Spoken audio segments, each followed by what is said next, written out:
With that, I would like to introduce a man who I truly believe will be outstanding in every way and will be the next Vice President of the United States, Governor Mike Pence. Thank you. Thank you, everybody. Thank you. There it is, 28-minute introduction from Donald Trump for his running mate right there, Indiana Governor Mike Pence, who approaches the podium.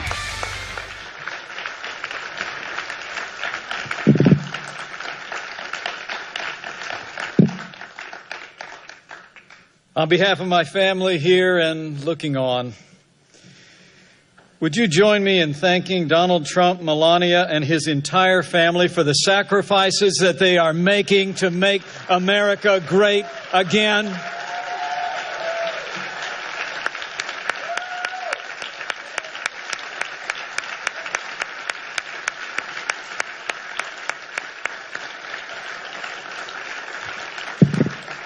And I thank Donald Trump for the confidence you've placed in us.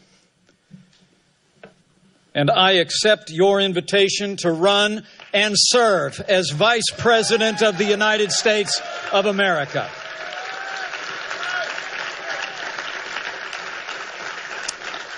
You know, I come to this moment deeply humbled, but with a grateful heart.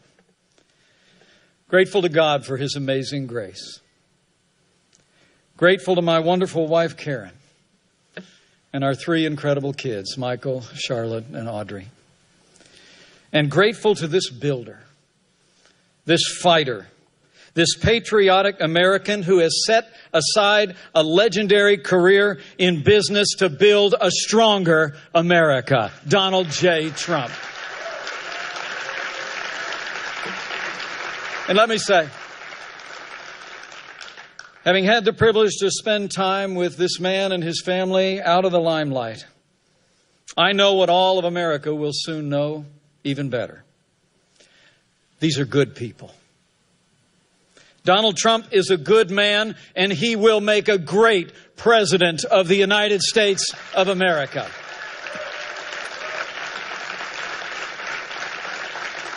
Donald Trump understands the frustrations and the hopes of the American people like no leader since Ronald Reagan. The American people are tired. We're tired of being told.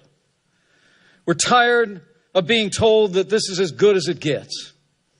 We're tired of having politicians in both parties in Washington, D.C. tell us we'll get to those problems tomorrow. And as Ronald Reagan said, we're tired of being told that a little intellectual elite in a far distant capital can plan our lives better for us than we can plan them for ourselves. Donald Trump gets it, and he understands the American people.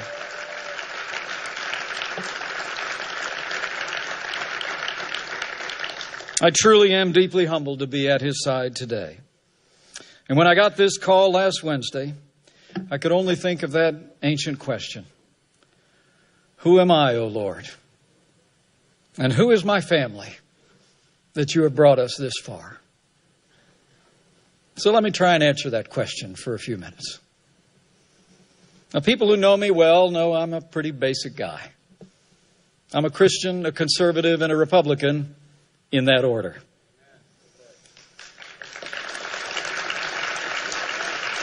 Now, while I currently have the privilege of serving the state that I love, I'm really just a small town boy who grew up in southern Indiana with a big family and a cornfield in the backyard.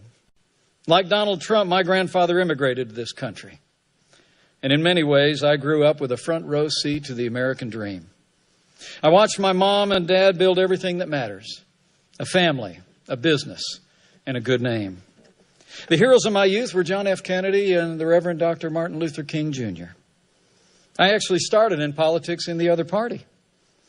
But when I came of age, I was inspired by the ideals and the eloquence of our 40th president, and I became a Republican. The most important thing in my life was that 31 years ago, I married the girl of my dreams, Karen Pence, who will make a great second lady of the United States of America.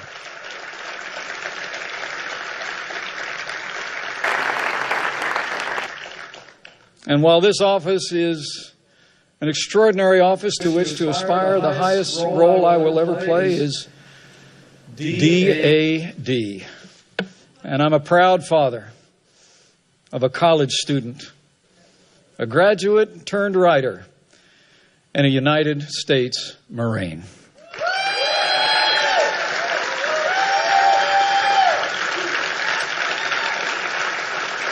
You know,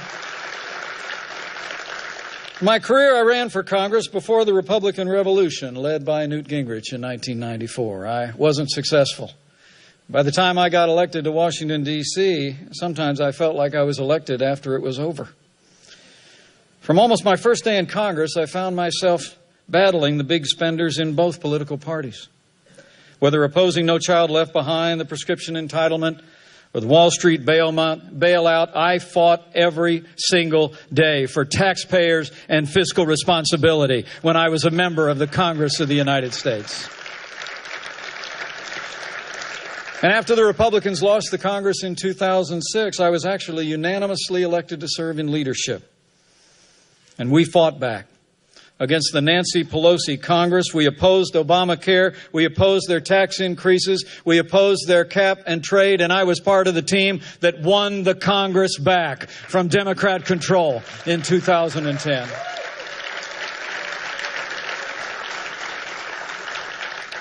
And all that happened before I went back home again to Indiana. But I want to say I answered this call for two reasons. First, because I know from firsthand experience that strong Republican leadership can bring about real change, just like we've seen in the Hoosier State. And secondly, because Hillary Clinton must never become President of the United States of America.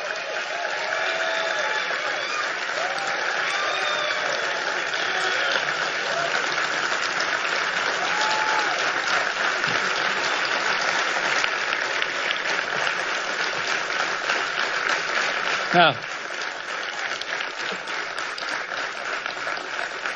on the first point, I know what I'm talking about.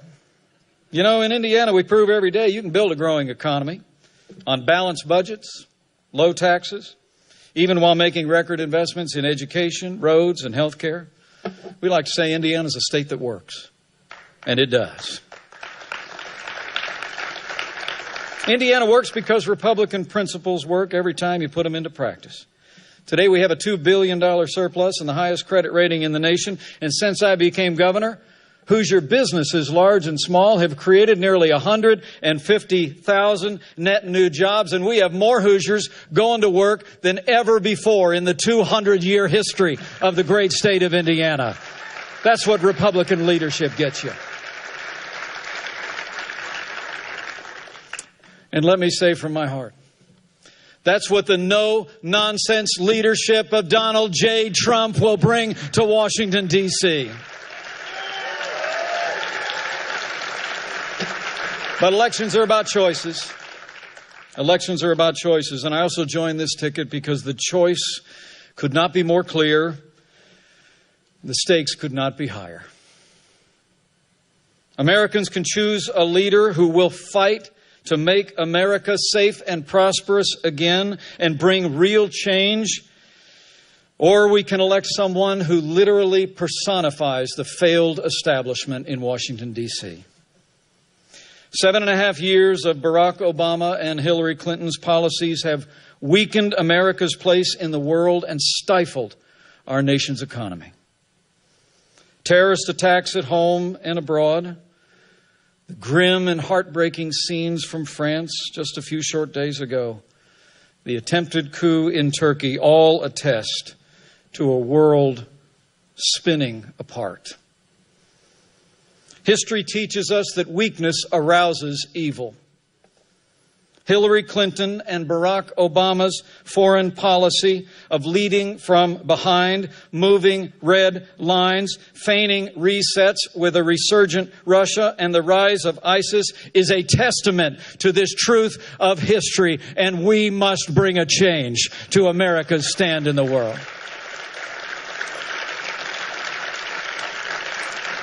We cannot have 4 more years apologizing to our enemies and abandoning our friends.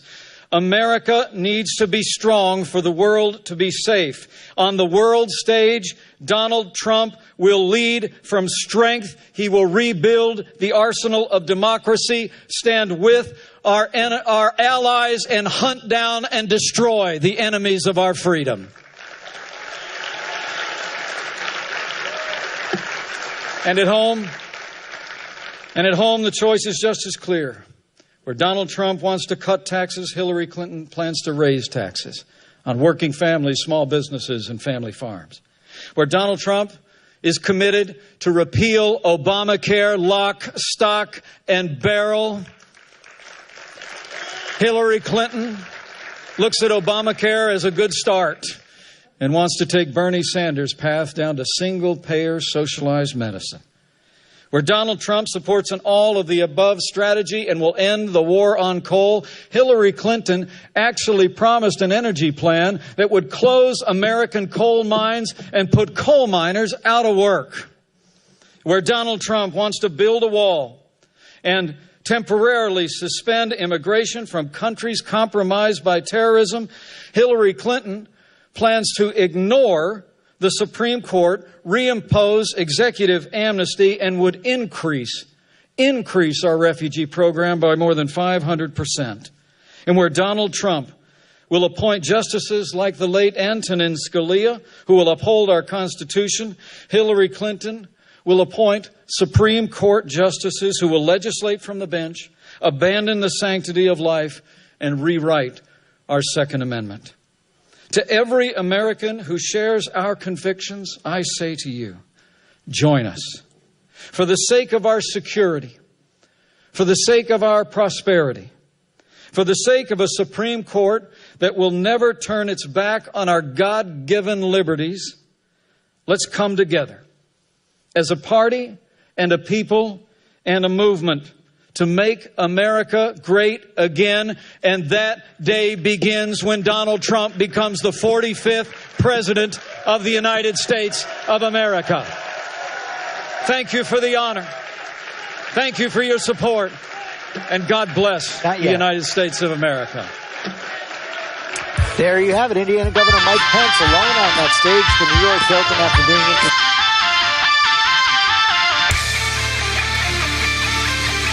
Here's a handshake between the running mates right now.